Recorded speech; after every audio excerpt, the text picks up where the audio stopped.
IQ, जिसे दुनिया भर में इंसान की बौद्धिक क्षमता को जांचने की एक कसौटी माना जाता है। आईक्यू, जो जर्मन शब्द इंटेलिजेंस क्वोशिएंट से बना है, जिसका मतलब है किसी इंसान की सोचने की क्षमता उसकी उम्र के अन्य लोगों से कितनी कम या ज्यादा है। चलिए आज इस वीडियो में जानते हैं दुनिया के कुछ महान इंटेलिजेंट लोगों के आईक्यू के बारे में।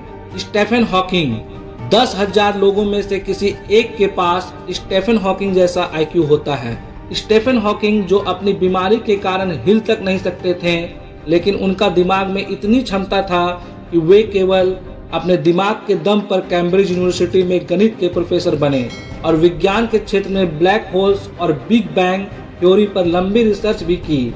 और अब ब्रीफ हिस्ट्री ऑफ टाइम के नाम से उसकी एक किताब भी प्रकाशित हुई, जिसने सारी दुनिया में तहलका मचाया। कुछ अफवाहों की माने तो उनका आईक्यू स्कोर 160 था, लेकिन ऑफिशियली उनका आईक्यू 180 के आसपास बताया जाता है। अल्बर्ट आइंस्टीन, 7 लाख लोगों में से किसी एक इंसान के पास ऐसा आईक्यू होता है। इतिहास के सबसे महान वैज्ञानिकों में से एक आइंस्टीन, जो अपनी थ्योरी ऑफ रिलेटिविटी और E=mc² इक्वेशन के लिए भी जाने जाते हैं। आइंस्टीन को नाजी शासनकाल के दौरान जर्मनी छोड़कर भागना पड़ा था, क्योंकि आइंस्टीन एक जैविस्ट थे। जर्मनी में उस समय न्यूक्लियर वेपन्स बनाने की तैयारी चल रही थी, इसलिए आइंस्टीन ने भी अमेरिका को एक लेटर लिखकर न्यूक्लियर वेपन्स बनाने की सलाह दी। लेकिन बाद में आइंस्टीन को बम बनाने में अमेरिका की मदद करने के लिए काफी अफसोस भी हुआ। इस जीनियस वैज्ञानिक का आईक्यू 160 से 190 के बीच बताया जाता है, या एवरेज 175 या उससे ज्यादा भी। बॉबी फिशर, 35 लाख लोगों में से किसी एक इंसान के पास ऐसा आईक्यू होता है।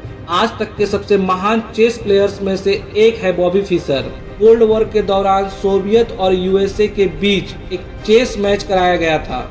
सोवियत के बेस्ट प्लेयर बोरिस स्पासकी और बॉबी फिशर के बीच हुआ ये मैच कोई आसान गेम नहीं था, क्योंकि इस मैच में ये साबित होने वाला था कि दोनों देशों में से कौन सा देश सबसे ज्यादा महान है। और इस मैच में बॉबी फिशर की जीत हुई थी। इस मैच के बाद सालों तक बॉबी फिशर खेलना छोड़ दिया था। बॉबी फिशर, जिनका आईक्यू 180 था। गैलीलियो गैलीली, 1,80,00,000 लोगों में से किसी एक इंसान के पास ऐसा आईक्यू होता है। गैलीलियो के समय में आईक्यू टेस्ट जैसी कोई चीज नहीं होती थी, तो फिर इनके आईक्यू स्कोर का निर्धारण कैसे हो सकता है? तो दोस्तों, आपको मैं बता दूं कि ऐसे महान लोगों की आईक्यू स्कोर का निर्धारण होता था उनकी लाइफ हिस्ट्री से, कि वह किस उम्र में क्या काम करने लगे थे, जैसे चलना, बोलना, लिखना, पढ़ना, काउंटिंग करना, अपनी क्लास से कितनी बड़ी क्लासेस के क्वेश्चंस को हल कर पाना जैसी चीजों से उस समय के महान लोगों के आईक्यू स्कोर का निर्धारण किया जाता है। गैलीलियो को फादर ऑफ मॉडर्न एस्ट्रोनॉमी भी कहा जाता है। उन्होंने उस समय एक टेलीस्कोप बनाया था, जो उस समय 30 गुना जूम करने में सामर्थ था। हालांकि टेलीस्कोप उसका आविष्कार नहीं था। गैलीलियो कहते थे कि पृथ्वी सूरज के चारों ओर चक्कर लगाती है, और उस समय बहुत से लोग इसे गलत मानते थे। कुछ धार्मिक कट्टरपंथियों ने तो इसको इस बात के लिए मानने की कोशिश भी की थी।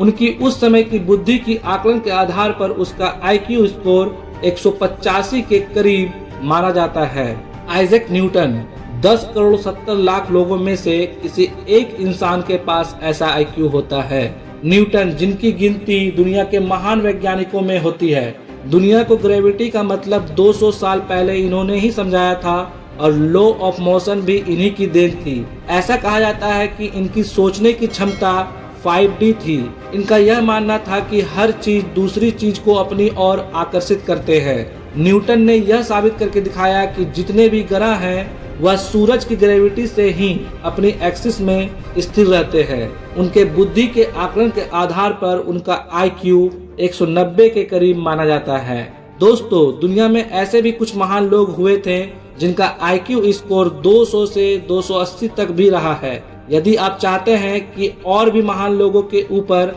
मैं वीडियो बनाऊं, तो इस वीडियो को लाइक करें, ज्यादा से ज्यादा शेयर करें और चैनल को सब्सक्राइब कर बेल आइकन को ऑन करें। Thank you for watching this video.